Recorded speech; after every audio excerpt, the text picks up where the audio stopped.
नमस्कार दोस्तों, मेरा नाम श्रद्धा है। आप सभी का इस वीडियो में स्वागत है। दोस्तों, आज का हमारा विषय है योगा फॉर ओवेरियन सिस्ट।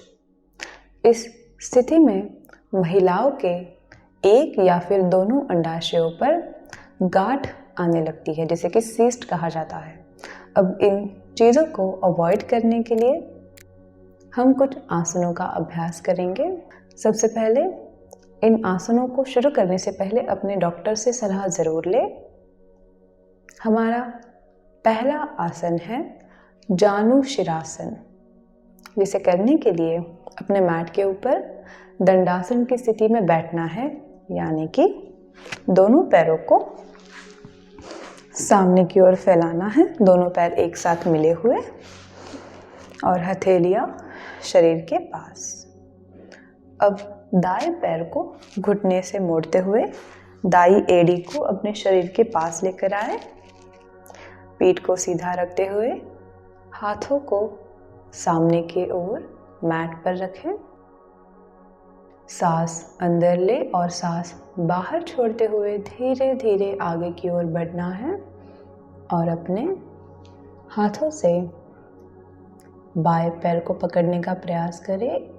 कोहनियों को मोड़ते हुए जमीन से स्पर्श करें और कपाल प्रदेश को पैर से लगाने का प्रयास करें।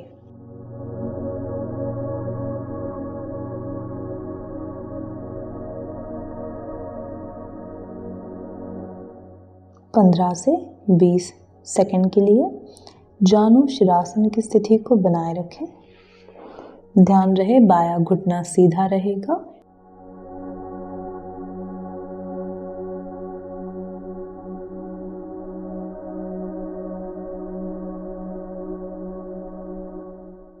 धीरे से आसन स्थिति को छोड़ें। दायां घुटना सीधा करते हुए अब बाएं पैर से इसी आसन को दोहराना है। यदि आप पूरी तरीके से आगे की ओर ना झुक पाए तो हाथों को जमीन पर यानी कि मैट पर ही रखते हुए घुटने को सीधा रखना है और आसानी से आप जितना आगे की ओर बढ़ सके उतना बढ़ते रहे।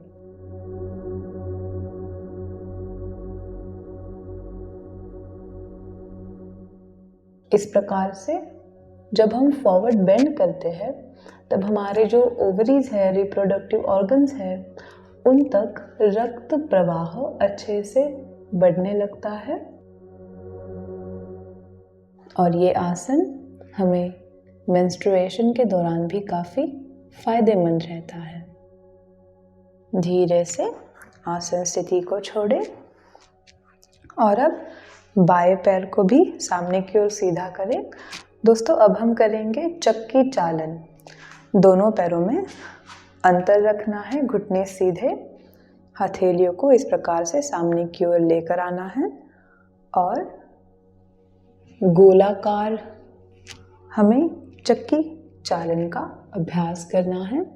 जितनी आप आगे की ओर आ सको उतना आगे की ओर आना है और फिर पीछे आते हुए जितना पीछे की ओर आप जा सको उतना पीछे की ओर जाना है। इस प्रकार से 5 बार सीधी दिशा में गोलाकार आवर्तन पूर्ण करें और फिर 5 बार उल्टी दिशा से, यानी कि क्लॉकवाइज एंड एंटी क्लॉकवाइज।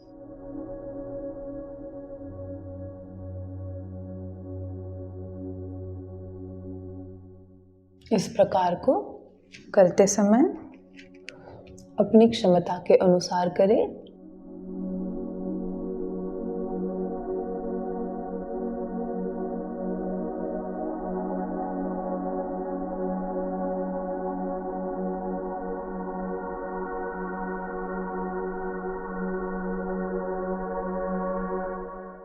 पांच आवर्तन पूर्ण होने के बाद रुक जाएं और अब घुटनों को मोड़ना है, दोनों पैरों को करीब लेकर आए, हथेलियों को शरीर के पीछे रखना है। ध्यान रहे कि उंगलियां जो रहेंगी आपके पैरों की तरफ मुड़ी हुई रहेंगी। अब हम इस स्थिति से हमारा शरीर का संपूर्ण भार हाथों पर और पैरों पर देते हुए नितंब और कमर को ऊपर उठाएंगे और अपनी क्षमता अनुसार इस आसन स्थिति को बनाए रखने का प्रयास करें।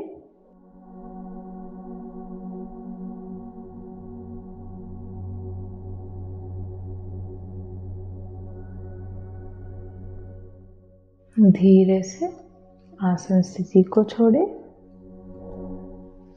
और अब हम भद्रासन की स्थिति में आ जाएंगे, जिसे करने के लिए दोनों पैरों के पंजों को एक साथ मिलाना है। हाथों की सहायता से एड़ियों को शरीर के पास लेकर आए। दोनों पैरों को अच्छी तरीके से स्प्रेड करते हुए, फैलाते हुए, पीठ सीधी, कंधे रिलैक्स और आंखों को कोमलता से बंद करें। भद्रासन की स्थिति को हम 15 से 20 सेकंड्स के लिए स्थिरता के साथ बनाए रखेंगे।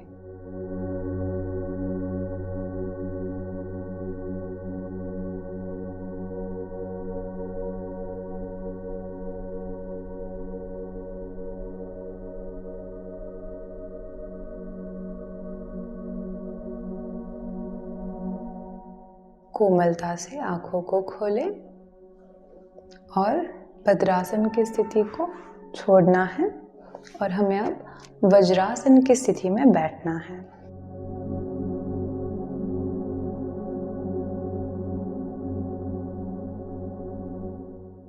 वज्रासन की स्थिति में हम अब करेंगे चाइल्ड पोज, बालासन। हाथों को आपके सामने मैट के ऊपर रखना है और सांस बाहर छोड़ते हुए आगे की ओर झुके। कपाल प्रदेश को जमीन से लगाने का प्रयास करें और बालासन की स्थिति को 15 से 20 सेकंड्स के लिए बनाए रखें।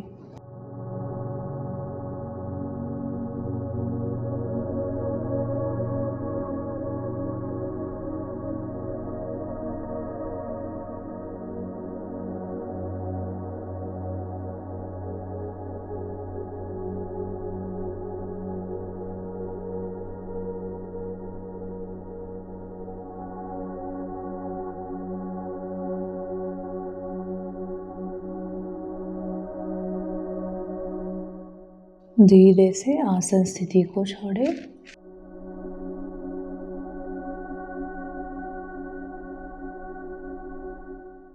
और दोस्तों अब हमें पीठ के बल लेटना है, जिसे करने के लिए सबसे पहले वज्रासन की स्थिति को छोड़ें और जैसे हमने भद्रासन की स्थिति की थी वैसे ही हमें पैरों की स्थिति को बनाना है। जितना आसानी से आप पैरों को फैला सके उतना फैलाएं। एड़ियों को शरीर के करीब लेकर आए और हाथों को इस प्रकार से ऊपर की ओर रखते हुए इस आसन स्थिति को कुछ समय के लिए बनाए रखें।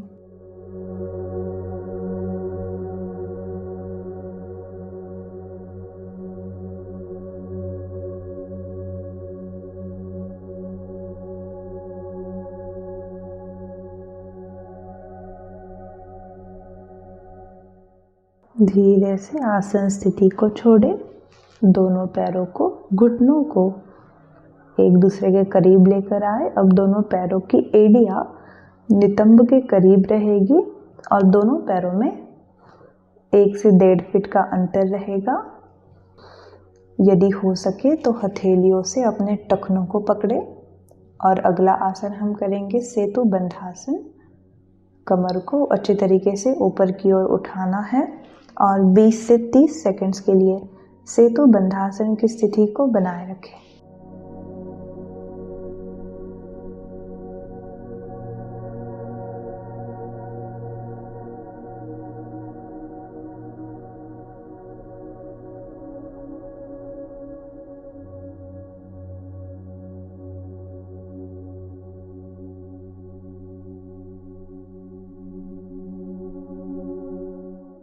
आसन स्थिति को छोड़ते वक्त कमर को बिना किसी झटके से धीमी गति से ज़मीन पर रखें और अब हथेलियों को ज़मीन पर रखते हुए इसी स्थिति से घुटनों को ऊपर की दिशा में सीधा करें।